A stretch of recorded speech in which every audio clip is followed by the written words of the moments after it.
hundreds of thousands in Darfur and the Nuba Mountains.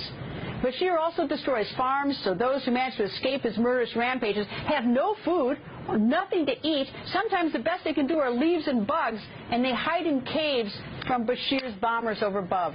The U.S.? Well, it has had sanctions on Sudan as a state sponsor of terrorism, and Bashir is definitely feeling the pain from these sanctions.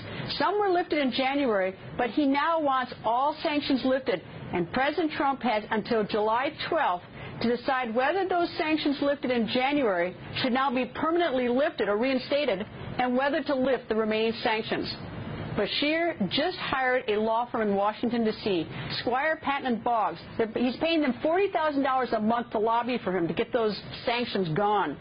For years, former Virginia Congressman Frank Wolf has been fighting for the people of Sudan. Now he's back on the front lines, but this time without his former staffer, because that staffer is now working on the team lobbying for Sudan.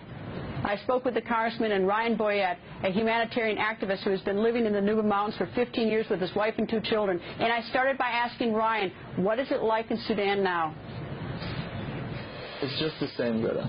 From the time that you entered Sudan, nothing has changed. There's still people today eating leaves in places that were just recently displaced, still living in caves. Those are the planes. Those are the bombers. So they're dropping bombs. Yeah, they're cargo planes that the government uses to drop bombs on the civilians. Congressman, I think you were the first. You're the champion of the people of Sudan and all the horrible atrocities being done to them. You've been fighting for them. When was the first time you went to Sudan? 1989. And when genocide broke out in Darfur, Sam Brownback and I went to Darfur and came back, and President Bush called it genocide, Secretary Powell called it genocide, the Congress called it genocide.